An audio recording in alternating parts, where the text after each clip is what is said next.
happy for the guys that we were able to get a win against a team that fights hard and well coached by somebody that I really admire and respect, and Coach Brooks.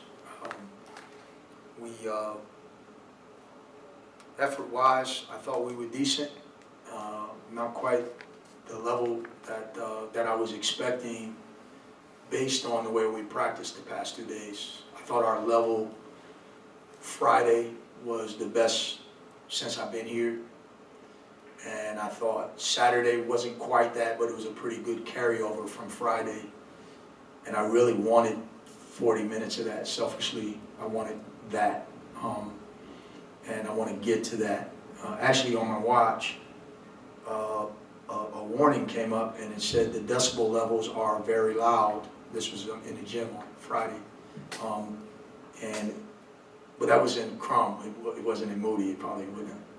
But I did think we got stops, rebounded the ball fairly well. I was pleased that we made some shots to start the second half, but we also gave up quite a few to start the second half. But all in all, good effort and something that we can build on. And like I said, I love the response that we had Friday to a very disappointing loss. So I wanted to play at a certain level today. We didn't quite meet it, but we did give ourselves some things that we can build on for sure. How big was it too? Like you said, I mean, you kind of went back and forth a little bit to start the second half, but really ended up making that push, got it to 20 points. It never dropped then below 20 points to kind of make that push and sustain it once you guys did. Yeah, and generally when that happens, it's because you're getting stops. You know, our offensive execution is still a work in progress. And we talked to them extensively on Friday on what does that even mean to be a work in progress? Because everyone says that this time of year. Even the team that's preseason #1, we're a work in progress. But I think if you're really true to that, like we probably qualify for work in progress as much as anybody. But I don't think that our young people have given themselves that amount of grace to say, like, who are we, and where should we be relative to where we're coming from? And how do we get from where we are to where we want to be? What does that process look like?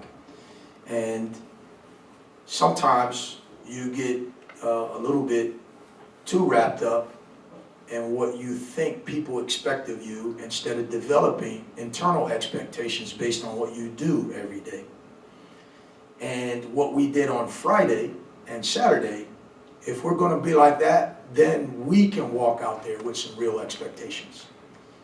And I think that's a real lesson for us. Teams that have an air of confidence about them is because they conduct their business on a day-to-day basis in a certain way. And what does that look like?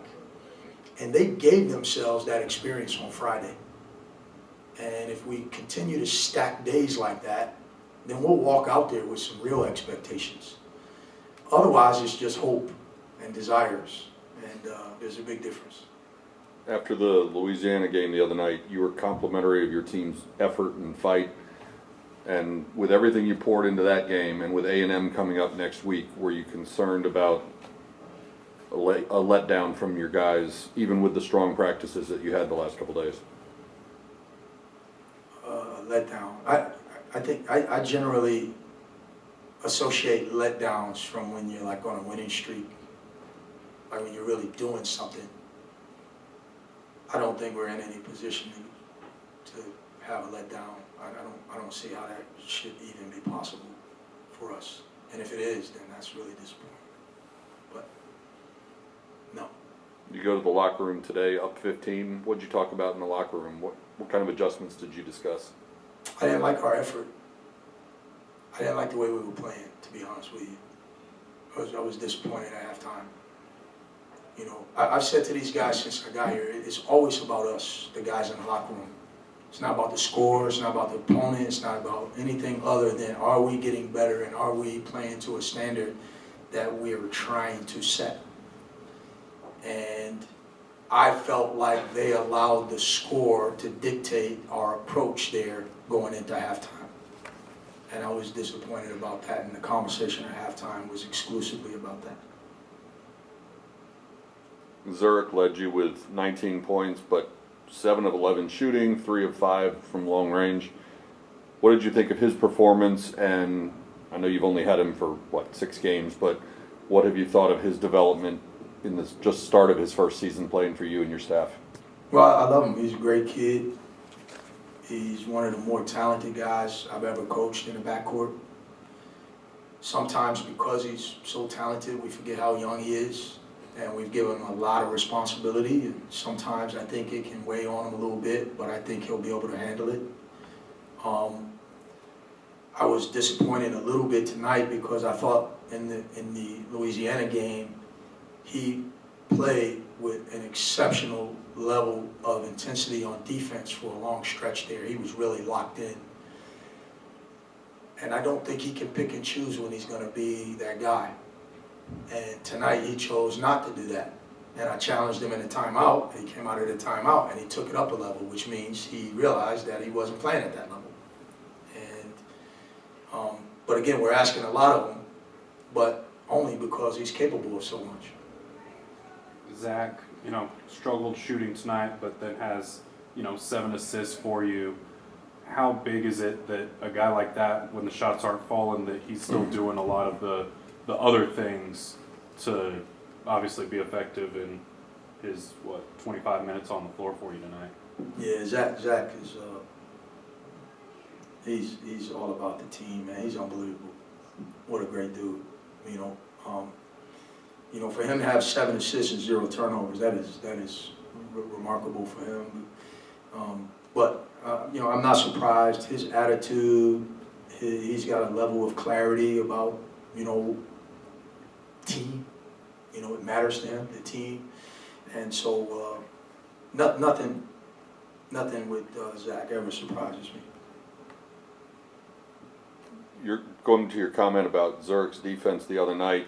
He did lead you with 4 steals today, so if he didn't have the same level of performance in your eyes that he had the other night, other than the steals, what would you like to see more of on the defensive end that maybe doesn't show up on the stat sheet? Yeah, steals and block shots, that's good for NBA people or whatever, but those numbers don't necessarily correlate with are you missing assignments on scouting?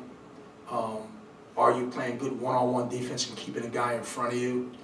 Are you gambling for steals and exposing your team and creating offensive rebounding opportunities in situations where your man might not be the guy that scores, but the penetration that you allow because you gambled for a steal created something for someone else? Being solid, and so the 4 steals that you may get, he'll get 4 steals. He's so gifted and talented that he doesn't have to run around and gamble. He can be solid and be patient and make good decisions and still do those things. He's got all of that at his disposal.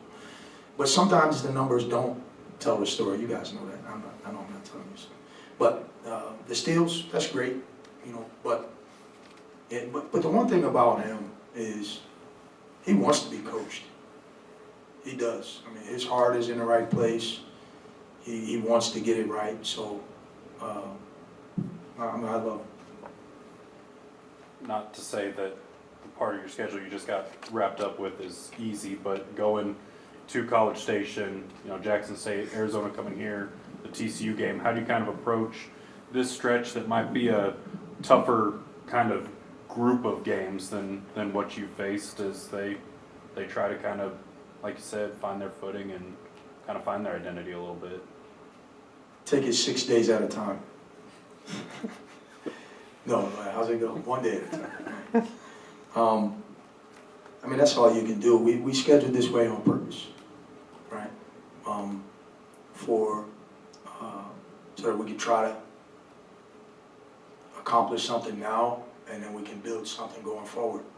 So we want to play these games, So excited that Buzz has given us an opportunity to play a home and home, which means we'll go there and he'll come back to Moody. But if we don't play that game now, we wouldn't get it back here, right? So we want these opportunities, and we're willing to take whatever lumps could potentially come or whatever achievements we might possibly have. And that's why I was disappointed at halftime. That's why I wasn't totally satisfied with the outcome of the game, because I want us to play at a certain standard that translates no matter who you're playing or where you're playing. And that's why we're a work in progress. How gratifying or important is it to you to go, I think, 9 deep on your bench, and what did you think about the play that you got from your reserves tonight? It was good. I thought it was really good for some guys to get some minutes and start to get more comfortable out there. You know, there's certain guys that when you put them in the game, you know that they're going to carry scouting and execution into the game, and they're going to be engaged. Frank, Emery, you know right away when you put them in the game, they're going to do whatever the job that's being asked of them. And there's other guys that if they can figure that out, then there's even more of an opportunity out there for them. And so it's a good lesson for some of those guys, but my trust level is growing with more guys, and that's a good thing.